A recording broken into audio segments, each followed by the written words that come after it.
केंद्रीय मंत्री और अपना दल एस की राष्ट्रीय अध्यक्ष अनुप्रिया पटेल ने योगी सरकार की टेंशन बढ़ा दी है। उन्होंने प्रदेश सरकार द्वारा विधानसभा में पास किए गए नजूल संपत्ति विधेयक को तुरंत वापस लेने की मांग कर दी है। उन्होंने इस संबंध में गुरुवार को सोशल मीडिया प्लेटफॉर्म एक्स पर संदेश लिखकर अपना विरोध जताया। इससे पहले भी अनुप्रिया पटेल राज्य सरकार को ओबीसी आरक्षण, मिर्जापुर में टोल प्लाजा और 69,000 शिक्षक भर्ती को लेकर भी पत्र लिख चुकी हैं। आगे बताएंगे आपको क्या है नजूल संपत्ति विधेयक और क्यों बढ़ रहा है विवाद। उससे पहले जानते हैं कि अनुप्रिया पटेल सीएम योगी आदित्यनाथ की मुश्किलें क्यों बढ़ा रही हैं, सीएम योगी आदित्यनाथ के खिलाफ क्यों नजर आ रही हैं। देखिए जरा ये रिपोर्ट। सर, पहले ओबीसी आरक्षण, उसके बाद 69,000 शिक्षक भर्ती और अब नजूल कानून को लेकर के लगातार अनुप्रिया पटेल योगी सरकार के खिलाफ हमलावर हो रही हैं। क्या लगता है आपको, क्यों जो है इतनी मुखरता से योगी आदित्यनाथ के खिलाफ बोलती हुई, खिलाफत करती हुई नजर आ रही हैं? देखिए, जाहिर बात है कि अनुप्रिया पटेल पूर्वांचल में एक अच्छा खासा नाम है, बड़ा नाम है, लेकिन जिस तरह से उनकी जो मांग थी, डिमांड थी, कम से कम उनको 5 के आसपास सीटें मिलनी चाहिए थी। इसके अलावा भी देखा जा रहा था कि जो योगी मंत्रिमंडल था उनके अंदर भी वो चाहती थी उनके और लोगों को शामिल किया जाए। तो कई ऐसी वजह है जिससे ऐसा लगता है कि वो अभी फिलहाल एनडीए से उतनी खुश नहीं है, और खासकर योगी जी के खिलाफ तो उनका जो कह सकते हैं कि बारंबार जो रुख है वो खासा नाराज़गी वाला देखने को मिल रहा है। आपने देखा कि नजूल जो मामला है उसको लेकर जिस तरह से उन्होंने बात कही है कि भाई ऐसा करके कहीं ना कहीं सरकार जो है वो तो सामाजिक ताना बाना उसको ख़राब करने का प्रयास कर रहे हैं, और वो चाहती हैं कि ये जो बिल है, ये विधेयक है, इसको वापस लिया जाए। तो आप ये देखिए कि यहाँ पर जो सीएम योगी हैं उनके खिलाफ एक दबाव बनाने का प्रयास किया जा रहा है। सिर्फ अनुप्रिया पटेल नहीं बल्कि कई बीजेपी के जो विधायक हैं वो भी इस कह सकते हैं विधेयक के खिलाफ हैं। तो जाहिर बात है कि यहाँ पर अगर अनुप्रिया पटेल उनसे खफा हो रही हैं तो उनको अपना वोट बैंक नज़र आ रहा है कि अगर उसमें कहीं कोई सेंधमारी हुई, क्योंकि वैसे ही वो अगर देखा जाए 2024 में एक लोकसभा की जो सीट है वो हार चुकी हैं, एकमात्र सीट उनके पास है मिर्ज़ापुर की। तो ऐसे में अपना जो वोट बैंक है उसको खिसकता हुआ देखकर कहीं ना कहीं उनको परेशानी ज़रूर महसूस हो रही है। और साथ में हाल ही में जिस तरह से आज़ाद की उन्होंने तारीफ़ की, वो भी अपने आप में एक बड़ा मसला बन सकता है कि क्या आने वाले दिनों में ओबीसी और दलित की राजनीति के लिए वो आज़ाद की तारीफ़ करती हुई नज़र आ रही है। तो ऐसे कई सारे कारण हैं जो यहाँ पर लग रहा है कि अनुप्रिया पटेल जो है वो सीएम योगी से उतनी खुश नहीं है, इसीलिए बारम्बार इस तरह की बयानबाजी करती हुई नज़र आ रही हैं।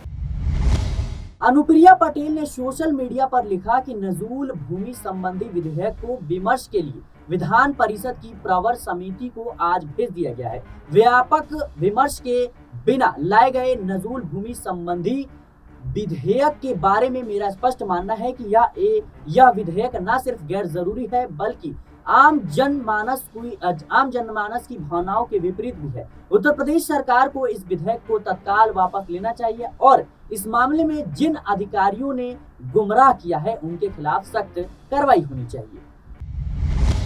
नाज़मीन, कैसे देख रहे हैं आप जिस तरीके से अनुप्रिया पटेल का योगी आदित्यनाथ के खिलाफ जो रुख रहा है और हाल ही में चंद्रशेखर आज़ाद की तारीफ करना, क्या इस बात के संकेत दे रही हैं कि अनुप्रिया पटेल आने वाले समय में दलित वोट बैंक को साधने के लिए पलटी मार सकती हैं?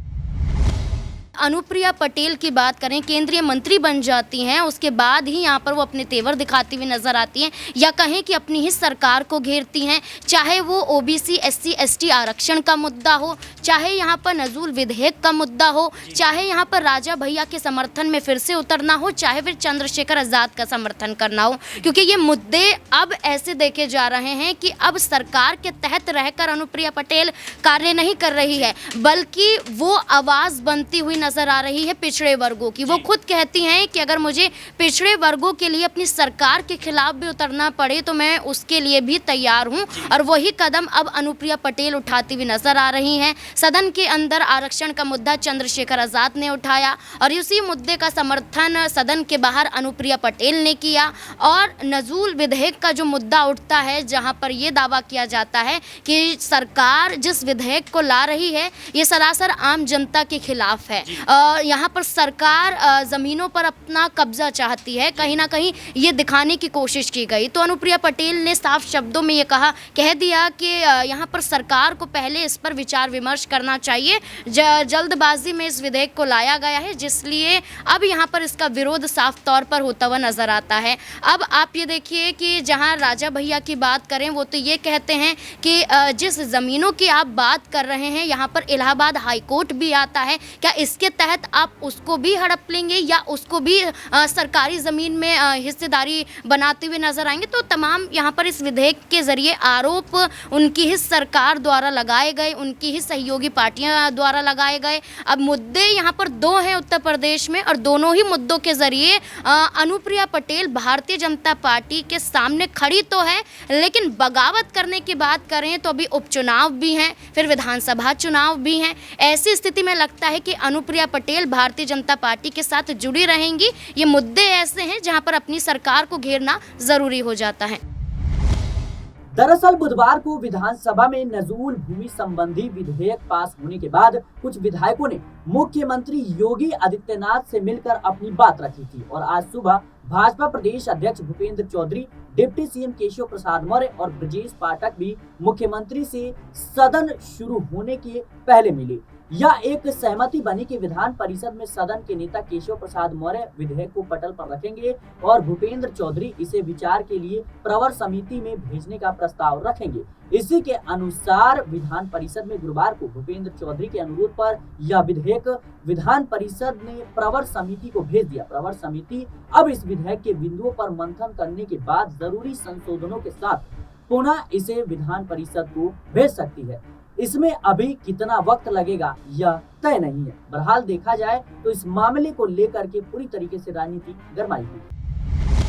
सर, जिस तरीके से अनुप्रिया पटेल लगातार योगी आदित्यनाथ के खिलाफ बगावती तेवर जो है अपनाती हुई नजर आ रही हैं, लगातार सवालों के घेरे में खड़ी करती हुई नजर आ रही हैं, क्या लगता है आपको दिल्ली से निर्देश है अनुप्रिया पटेल की? क्योंकि जिस तरीके से देखा जाए तो योगी आदित्यनाथ के खिलाफ सहयोगी दल और खुद भारतीय जनता पार्टी के नेता भी कहीं ना कहीं नजर आ रहे हैं, क्या लगता है? देखिए सिराज, अगर हम अनुप्रिया पटेल की बात करें तो ऐसा लगता नहीं कि सिर्फ अनुप्रिया पटेल उनके खिलाफ बयानबाजी कर रहे हैं। आप देखिए ओपी राजभर भी कहते हैं कि मोदी योगी का मैजिक अब खत्म हो चुका है। संजय निषाद भी लगातार बयानबाजी करते हो। संजय निषाद ने नजूल वाला जो मामला इसके ऊपर भी कहा है कि इसको हम लागू नहीं होने देंगे। वहीं आप जयंत चौधरी के बारे में आप देखिए लगातार जिस तरह का रुख उनका रहा है कांवड़ यात्रा को लेकर, नेम प्लेट को लेकर, उन्होंने साफ साफ जाहिर किया है कि हम धर्मों को बांट कर राजनीति नहीं कर सकते और क्या अब अपने कुर्ते पर भी नाम लिखवा लें। तो ये जो रुख है बताता है कि यहाँ पर वो सीएम योगी के फैसले से बहुत ज़्यादा खुश नहीं है। तो चौतरफा कहीं ना कहीं लगता है ऐसा कि सीएम योगी घिरे हुए हैं। और देखिए जो विपक्षी दल हैं वो तो लगातार उनके ऊपर हमलावर होते ही हैं, लेकिन महत्वपूर्ण बात ये देखने को मिल रही है कि उनके जो सहयोगी दल हैं